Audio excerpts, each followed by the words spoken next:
Hello, welcome to Wisdom Wednesday, July 18th, 2018. Steve Sipress here as the sun sets in the west on another beautiful summer day here in sunny Arizona.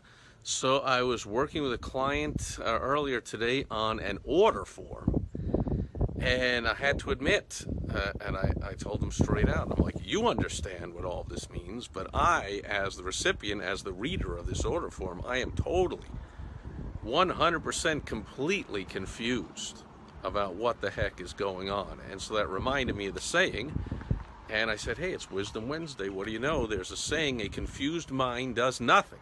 In other words, confused mind does not do what you want that person to do. And since you're watching my video, I'll assume that you are one of the 13% of Americans that owns a business. You're not one of the 87% that depends on us for your very existence. You're one of the hardworking, bold, risk-taking, big, benefit-giving, value-producing people in America, and therefore the more money we make is based on our ability to persuade, to influence, to guide, to sell, to manipulate, to whatever you want to call it, to get people to do things that we want them to do. And to do that, I see it all the time. So many business owners, you can get everything right. You can have almost everything. You can have a fantastic, great product or service. You can have it priced correctly. You can have it be the best of all the competition, the clear best choice. But if in the ordering or the selling, the buying process, you're being confusing, or in any step along the way, then you're going to lose tons of sales, and I see it happen all the time. So it behooves us, not to mention anybody, and everyone's in the world of persuading anyone that has kids, friends, coworkers, enemies, neighbors, anybody at all. Everyone's looking to persuade or influence or convince or sell or manipulate or whatever you want to call it to get other people to do stuff. You want to be really crystal clear. Now, here's where it's most important. It's most important when you're not there during the selling process. So when you're selling through the internet or on a website or in a video or through direct mail. Hey, thanks for the likes. Facebook is not showing me who's here today for some reason. And Mike is here. Good seeing you. And I'll get to any questions or comments or concerns after the video, so feel free to post them as always. I continue to respond once the video's over. I have a neighbor who just started some kind of a noise-making machine. Not a lawnmower, because there's very little grass here in Arizona, I'm pretty sure. It's not a lawnmower. Some kind of a generator or something. Can you hear me? I'll end the video quickly, but that's about it. So here's the deal. When you are in person, so you're one-on-one, or you are selling on the stage to a group, or on a webinar even, and you're there to take questions and give answers, then it's a little more okay to be unclear, because people might ask, hey, what do you mean by this? Although it's still not okay. You're still going to lose money from it, because some people are just not going to ask. They're just going to go, I don't understand this. They're not going to raise their hand. They're not going to ask in front of the group. They might think, I don't want to appear stupid. Everyone else seems to understand this, and I don't, so I'm not going to ask. And you don't know why no one's buying. You got a great product. You got a great price. No one's buying because you weren't clear. But especially when your prospects, when the people you want to buy are not there, you got to be crystal clear with directions. And it's not just in the buying. It's in any stage. So if I say right now, if you want help from me, go to 25K25.com. That's 25K as in $25,000 in 25 minutes that I guarantee to find anybody on a strategy session call, and it's usually a lot more than that.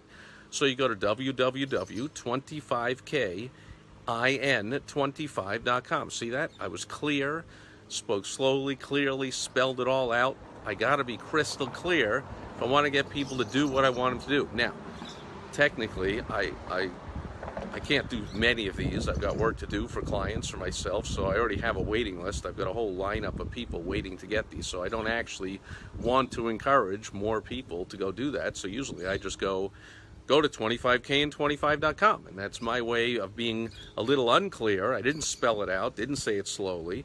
it's a little bit of my way of kind of weeding out the pretenders, people that don't go through the effort of maybe hitting the stop button and backing up on a replay and replaying it over and over to hear exactly what I said, or looking at the spelling of my name and therefore going to my website, stevesipress.com, and you can click there on a consultation and go to the same place and fill out the same form or similar one. And so it's a little weeding out thing. So if you want to weed people out, be less clear.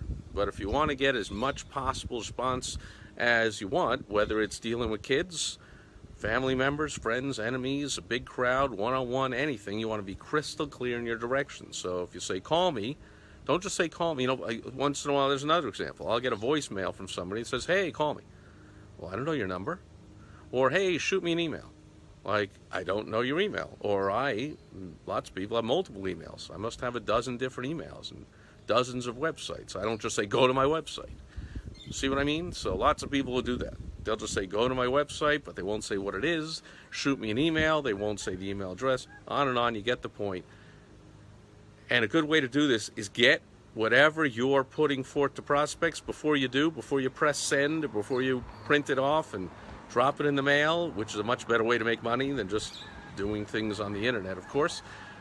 Get it in front of some fresh eyes. Doesn't have to be someone who's an expert like me, like my client got it to me, because it doesn't take an expert, see, to be able to tell when you're not being clear. Anybody can say, gee, I don't understand what step 3 means. I don't get it. And so thank the person when they let you know that. They just saved you a lot of time and a lot of money that you would have spent by doing that marketing or selling or placing that ad and not getting the response that you want to get. And now birds are flying by within inches of me. All right, and Phil says, best but hardest thing for me to remember, I gotta have my glasses when I do these. Check it out, there's the birdies on the roof. They're yipping and yapping as they always do around sunset, around dusk, when they're coming home for the day, and they live just inside of the roof on the side of the house here. They start yipping and yapping. I guess it adds to the background of the video. How cool. Thank you, birdies. Phil says what did he say? The best but hardest thing for me to remember is to assume my presentation is going to an audience with an average of a 7th grader's reading capability. Yeah, this is way beyond that. I mean, that's true for one thing, but it's way beyond that. It doesn't matter if you're talking to a 2-year-old. You need to be, especially even more, you're talking to a 2-year-old probably, but I don't know, maybe a 2-year-old, they're smarter than you think, and they understand things pretty clearly. It's us adults, we adults, that once in a while will overthink things or overcomplicate things or not be listening attentively while you're making your presentation. If you're on the stage or doing a webinar or talking to someone on the phone, they might be checking their emails and their Facebooking and their texting and whatever. So you just got to be crystal clear. It's a big difference from their reading grade level. That's a whole different story. That the very best, most prominent example in the world of doing that unbelievably well, comes so naturally to him by now, is President of the United States Donald Trump. He's criticized by the idiot anti-Trumpers that don't know any better, or they're just being disingenuous to go, oh, he talks like an idiot. Like, yeah, that's how you do it. You speak, you write, you communicate at a 6th grade level. That's a whole different talk for a different day. Today we're talking about clarity, not necessarily effective communication in terms of the reading level. The simplicity, I guess it's similar. The simplicity of language when you're talking. But I'm not talking about simplicity here, I'm talking about clarity. All right, that's enough. Thank you for the comment anyway, Phil, and it's fairly close to on topic anyway, so I appreciate it as always, and anybody else, and all the likes, and all the everything. And thanks to everyone being here live, anyone watching on the replay. I'll be back tomorrow on Throwback Thursday, where I'll dip into the archives of something that reminds me of something from the past, and I'll tell the story. And in fact, I already know what it is, and I will share that tomorrow on Throwback Thursday. Hope you'll be with me then. Thanks for being here today. Bye-bye.